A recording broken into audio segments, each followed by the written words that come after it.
281 था and chlorine is 287, ठीक है। So it wants to lose one electron, sodium, and chlorine wants to gain one electron, ठीक है। तो कैसे होगा ना, सोडियम अपना इलेक्ट्रॉन इसको दे देगा, जो एक्स्ट्रा इलेक्ट्रॉन रेड कलर का इलेक्ट्रॉन दिख रहा है वो मैंने सोडियम का समझा है, वो उसने उसको दे दिया। Transfer of electrons is happening now, इसने अपना इलेक्ट्रॉन क्लोरीन को दे दिया। तो जैसे ही इसने अपना इलेक्ट्रॉन क्लोरीन को दिया, तो क्योंकि अब आप इसका केस देखो, पहले इसका इलेक्ट्रॉनिक कन्फिगरेशन था 281, ठीक है, अब ये हो गया 28, तो इसके पास क्या चीज एक्स्ट्रा है। चलिए आयनिक कंपाउंड कैसे बनता है, उसका क्या सिस्टम होता है, चलिए 2-3 एग्जांपल से बहुत ही अच्छे से इसको समझ लेते हैं। इस वीडियो में आयनिक कंपाउंड समझेंगे और हम लोग समझेंगे एक ट्रिक, मॉलिक्यूलर फॉर्मूला लिखने का, सारा फॉर्मूला जितना होगा सब एक ट्रिक से होगा। एक ट्रिक नहीं, कई ट्रिक्स बताऊंगी मैं। हेलो बच्चों, आप सबका प्यार और सपोर्ट मुझे मिल रहा है, आई एम वेरी हैप्पी।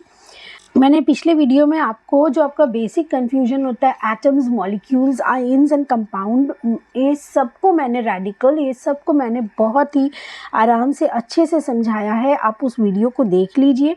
उसके बाद का कंटिन्यूएशन ये है कि आज हम लोग कंपाउंड सीखेंगे, ठीक है। ये वीडियो बहुत ही ख़ास होने वाला है क्योंकि ये 9, 10, 7, 8 सबके लिए इम्पॉर्टेंट है।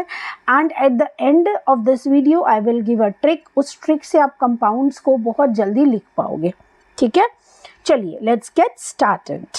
फॉर्मेशन ऑफ कंपाउंड्स, कंपाउंड्स कैसे कैसे बनता है। देखिए बच्चों, जितने भी कंपाउंड्स आप देख रहे हो दुनिया में, ये आपको 2 तरीके से बनेंगे, या तो इलेक्ट्रॉन, हाँ पहले मैंने ये तो बता दिया था कि इलेक्ट्रॉन का मूवमेंट की वजह से इलेक्ट्रॉन सबको 8 ऑक्टेट कंप्लीट करना होता है सेकेंड शेल से, एंड पहले शेल में ड्यूप्लेट 2 कंप्लीट करना होता है। दैट्स वाई इलेक्ट्रॉन का ये होता है, ट्रांसफर होता है या शेयर होता है, ठीक है। सो कंपाउंड बनता है 2 प्रोसेस से। Either there is transfer of electrons, किससे, एक मेटल ट्रांसफर करेगा, किसको, नॉन मेटल को, ठीक है। या तो इस मेथड से कंपाउंड बनेगा, एक मेटल किसी नॉन मेटल को इलेक्ट्रॉन ट्रांसफर करेगा टू गेट म्यूचुअल स्टेबिलिटी, मतलब मेटल भी स्टेबल हो जाएगा एंड नॉन मेटल भी स्टेबल हो जाएगा, ठीक है। तो इस मेथड से जो कंपाउंड बनेंगे उन कंपाउंड को हम बोलेंगे आयोनिक या इलेक्ट्रोवैलेंट कंपाउंड, ठीक है। इसमें एक मेटल रहेगा, एक नॉन मेटल रहेगा, okay. And the next method is sharing of electron, जहाँ पे ट्रांसफर नहीं होगा, जस्ट शेयरिंग होगा, मतलब दोनों अपना अपना इलेक्ट्रॉन को बीच में रख के और सोचेंगे कि हमारा ऑक्टेट कंप्लीट हो गया है। बट ये कब होगा, बिटवीन 2 नॉन मेटल्स, क्योंकि कोई भी नॉन मेटल देना नहीं चाहता है इलेक्ट्रॉन, दैट्स वाई वो लोग आपस में शेयर करते हैं। तो अगर ऐसे करके कंपाउंड बनेगा तो उस कंपाउंड को हम बोलेंगे कोवैलेंट कंपाउंड। सो ये 2 टाइप ऑफ कंपाउंड्स हैं जो कि आप लोगों को जानना है पूरे केमिस्ट्री में। फॉर्मेशन ऑफ आयनिक कंपाउंड, चलिए सोडियम को सबसे पहले लेते हैं। Sodium is one of the favourite element क्योंकि बहुत ही अच्छा वो प्रोसेस शो करता है। देखिए सोडियम के पास कितना है, 11 है, 11 एटॉमिक नंबर है। एटॉमिक नंबर कैसे निकलता है, सीरियल नंबर से इन द पीरियोडिक टेबल। तो एटॉमिक नंबर 11, अब 11 एक मेटल है, मुझे कैसे पता, देखिए मेटल का मैंने पहले वीडियो में भी बताया है, जिसके आउटर में उसमें 1, 2 या 3 इलेक्ट्रॉन हो वो मेटल होता है, ठीक है। सो सोडियम का एटॉमिक नंबर 11 है, मतलब इसके पास 11 प्रोटॉन्स है एंड 11 इलेक्ट्रॉन्स है, ठीक है। तो इलेक्ट्रॉनिक कन्फिग्रेशन किस चीज़ का बनेगा, इलेक्ट्रॉन्स का बनेगा। 11 है, सो पहले शेल में तो 2 से ज़्यादा नहीं जाता, 2, 8 कितना हो गया, 10। अब हमें इसमें 1 देना पड़ा, 2, 8, 1, ठीक है। तो देखो आउटर मोस्ट वैलेंस शेल में कितना इलेक्ट्रॉन है, 1 है, that's why sodium is a metal as it has 1 electron in the valence और आउटर मोस्ट शेल, ठीक है। चलिए सो अब मेटल है तो इसको स्टेबल होने के लिए ये क्या करेगा, ये अपना ये 1 इलेक्ट्रॉन को किसी को ट्रांसफर कर देगा, right. So Na loses 1 electron to, suppose chlorine वहाँ पे था, क्लोरीन एक नॉन मेटल है। कैसे नॉन मेटल है, because its atomic number is 17, तो इनका इलेक्ट्रॉन कितना हुआ, 17 हुआ, 2, 8, 7।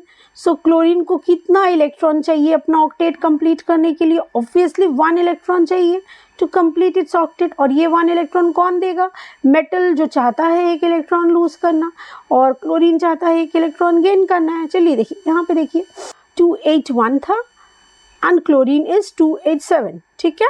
So it wants to lose 1 electron, sodium, and chlorine wants to gain 1 electron, ठीक है। तो कैसे होगा ना, सोडियम अपना इलेक्ट्रॉन इसको दे देगा। जो एक्स्ट्रा इलेक्ट्रॉन रेड कलर का इलेक्ट्रॉन दिख रहा है वो मैंने सोडियम का समझा है, वो उसने उसको दे दिया। Transfer of electrons is happening here. इसने अपना इलेक्ट्रॉन क्लोरीन को दे दिया। तो जैसे ही इसने अपना इलेक्ट्रॉन क्लोरीन को दिया, तो क्योंकि अब आप इसका केस देखो, पहले इसका इलेक्ट्रॉनिक कन्फिग्रेशन था 281, ठीक है, अब ये हो गया 28। तो इसके पास क्या चीज़ एक्स्ट्रा है, अब प्रोटॉन एक्स्ट्रा है, क्योंकि 11 प्रोटॉन्स तो है, इलेक्ट्रॉन इसने लूज किया, that's why Na1+, and Cl ने एक इलेक्ट्रॉन गेन किया, दैट्स वाई Cl1-। ठीक है, अब Cl को आपको दिखेगा भी, देखिए ब्लू वाला क्लोरीन का अपना आउटर मोस्ट शेल था, 7 इलेक्ट्रॉन वो दिया हुआ, ब्लू 7 डॉट्स आपको दिख रहा है, वो 7 इलेक्ट्रॉन क्लोरीन का अपना खुद का है, एंड सोडियम ने एक इलेक्ट्रॉन दिया एंड इट बिकम्स 288। ठीक है, अब देखिए दोनों ने अपना ऑक्टेट कंप्लीट कर लिया, that means it is stable. अब बॉन्ड कहाँ पे बन रहा है, देखिए Na1+, ये पॉजिटिव चीज़ है, Cl1-, ये नेगेटिव रेडिकल है। तो जब पॉजिटिव और नेगेटिव आपस में आता है तो there is force of attraction which is called electrostatic force of attraction. यही force of attraction is ionic bond. ठीक है, तो ये जो Na+ और इसके बीच में जो फोर्स ऑफ अट्रैक्शन है, इसकी वजह से हम इसको ऐसे भी लिखते हैं NaCl। तो NaCl क्या है, एक कंपाउंड बन गया, a compound is formed, and what compound it is ionic compound. अच्छा, ये देखिए एक हमारा यहाँ पे चार्ट मैंने दिया है, कुछ कंपाउंड वैलेंसी चार्ट है ये। इससे ही एक ट्रिक है जो लास्ट में हम लोग करेंगे। चलिए देखिए, मैग्नीशियम ब्रोमाइड, मैग्नीशियम क्या है आपका 12 है, 12 मतलब 282, ब्रोमीन कितना है 2887। ठीक है, चलिए अब मैग्नीशियम क्या है, मैग्नीशियम के पास 2 इलेक्ट्रॉन देने को है। ठीक है, समझिए कॉन्सेप्ट को, मैग्नीशियम को 2 electrons it wants to give, but bromine भाई साहब के पास क्या है, उसके पास 7 इलेक्ट्रॉन है, दैट मीन्स उसको सिर्फ 1 इलेक्ट्रॉन की जरूरत है, बट ब्रोमीन तो 2 इलेक्ट्रॉन देकर ही स्टेबल होगा। तो ब्रोमीन इज रेडी, नहीं मुझे तो 2 ही इलेक्ट्रॉन देना है, तो क्या होगा, 2 ब्रोमीन एटम्स आएगा। ठीक है, 1 magnesium atom and 2 bromine atoms आएगा। क्यों आ रहा है, because magnesium wants to give 2 electron, इसलिए 1 से काम चल जा रहा है, लेकिन ब्रोमीन तो लेना 1 ही चाहता है, ज़्यादा लेगा तो उसको इंडाइजेशन हो जाएगा, दैट्स वाई वो 2 ब्रोमीन एटम आया। अब देखिए ब्रोमीन का 7, देखिए मैंने ब्लू डॉट से दिखाया है कैसे इसके पास 7 इलेक्ट्रॉन्स है, in fact this one also is having 7 electrons. ठीक है, अब मैग्नीशियम ने अपना 1-1 इलेक्ट्रॉन दोनों को दे दिया। अब जैसे ही इसने अपना इलेक्ट्रॉन 2 दे दिया तो इट वाज 282, अब ये क्या हो गया 28 हो गया। ठीक है, एंड ब्रोमीन ने एक्सेप्ट कर लिया 1 इलेक्ट्रॉन। देखिए अब ब्रोमीन का ऑक्टेट कंप्लीट है, प्रीवियसली इट वाज 2887 था, बट अब वो भी 8 हो गया। सिमिलर दिस वन ऑल्सो, अब देखिए सबका ऑक्टेट कंप्लीट हो गया है ना। तो अब आपको क्या दिख रहा है, अब आपको दिख रहा है कि Mg2+ बन गया क्योंकि इसने 2 इलेक्ट्रॉन लूज किया, एंड Br आपका 1- है क्योंकि उसने 1 इलेक्ट्रॉन एक्सेप्ट किया। तो यहाँ पे क्या चीज़ इन्वॉल्व हुआ, 1 magnesium atom and 2 bromine atom. तो देखो Mg2+ एंड 2 Br 1- दोनों इक्वल है, 2+ है तो 2- हो गया, 2 1 2, 2 × 1- कितना होगा 2 हो जाएगा, -2। सो अब क्या हो गया, अब this is the electrostatic force of attraction, है ना, इसकी वजह से दोनों क्लोज आया, एंड फॉर्मूला क्या बना Mg_Br2। ये Br जो था, जब वो मॉलिक्यूल बना तो वो नीचे आ गया अपना, है ना। सो इसमें ये एक क्या है, ये एक कंपाउंड है जो आयनिक कंपाउंड है, क्योंकि एक मेटल है एक नॉन मेटल है, और इसका एटॉमिसिटी कितना है 3 है। क्यों 3 है, because 1 magnesium and 2 bromine atoms से बना हुआ है। सो वैलेंसी ने हमें क्या हेल्प किया, वैलेंसी किसको बोलते हैं, ये वाला 2+ 1-। Valency helps in writing formula of the compound, and atomicity tells the number of atoms in a compound.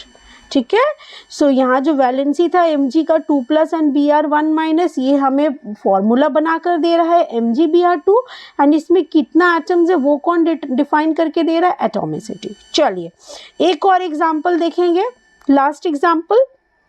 Aluminium nitride.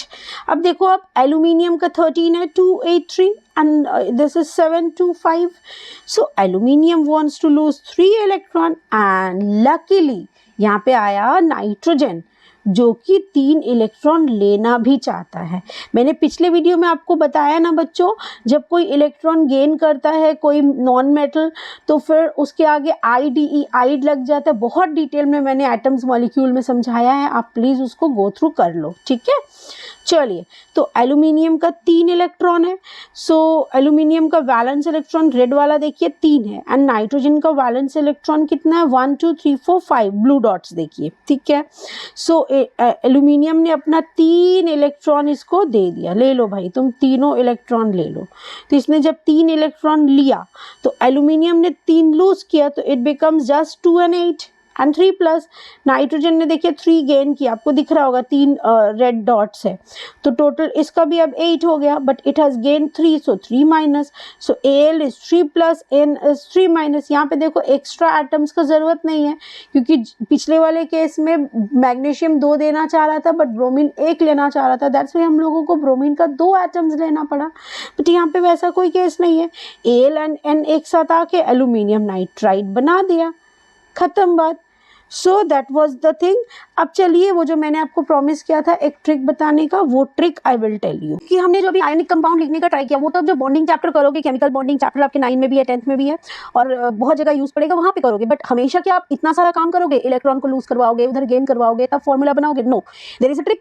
ये ट्रिक से हम लोग ये ट्रिक इसलिए सीख रहे हैं क्योंकि जब हम लोग केमिकल रिएक्शंस करेंगे, जो कंप्लीट द रिएक्शंस आते हैं जहाँ पे ज्यादातर आप लोग कंफ्यूज होते हो, उस वक्त आपका ये काम आएगा। देखिए ये वैलेंसी चार्ट है, वैलेंसी चार्ट के हेल्प से हम लोग फॉर्मूला लिखेंगे क्रिस क्रॉस मेथड से। कॉपर 1 क्लोराइड, तो देखिए आपको दिख रहा होगा कॉपर 1 यहाँ पे है Cu1 प्लस, कॉपर 1 है तो Cu1 plus and chloride, chloride is Cl1 minus, ठीक है। अब इसका भी 1 इसका भी 1 दोनों आपस में इंटरचेंज करेंगे और जब इंटरचेंज करके लिखेंगे ना तो उसको हम लोग नीचे लिखेंगे, ठीक है। उसका जो फॉर्मूला आएगा वो 1 जो है वो नीचे लिखेंगे Cu1 Cl1, क्योंकि दोनों 1 है तो हम लोग उसको लिखते नहीं है, हम लोग ऐसे लिखते हैं CuCl।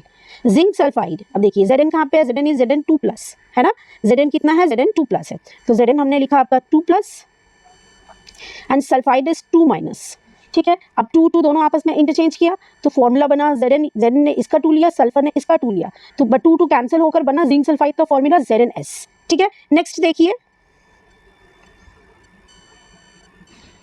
ओके सो मैंने लिखा है यहाँ पे potassium sulphide, potassium sulphide, potassium कहाँ पे आपको दिख रहा है, देखिए K1 प्लस, तो हमने इसको लिख लिया K1 प्लस, ठीक है। अब सल्फाइड अभी अभी मैंने दिखाया सल्फाइड वाज S2 माइनस। अब देखो यहाँ पे डिफरेंट आया, पिछला दोनों केस में हमने सेम दिखाया था, इसमें डिफरेंट। क्रिस क्रॉस मेथड लगाएंगे, दोनों अपना अपना इसको ले लेगा, वैलेंसी को ले लेगा, तो K कितना ले लिया, सल्फर का 2 एंड सल्फर ने कितना ले लिया, K का 1, K2S1। बट बच्चों हम लोग 1 को लिखते नहीं है, तो पोटेशियम सल्फाइड का फॉर्मूला होगा K2S, ठीक है। बस ये बैलेंसी चार्ट अगर आपको याद है आप कोई भी फॉर्मूला लिख सकते हैं, मतलब कोई भी। देखिए calcium oxide and sodium oxide 2 मैंने लिया है। कैल्शियम कितना होता है, calcium is Ca2 plus, calcium is Ca2 plus and oxide is O2 minus. अब देखो सिमिलर है तो 2 और 2 कैंसिल हो गया, 2 और 2 कैंसिल होकर हमारा बन गया CaO, ठीक है। Sodium oxide, sodium is Na1 plus, अभी हमने देखो Na1 प्लस कैसे निकला था, मैंने दिखाया आपको, ऑक्साइड इज 2 माइनस।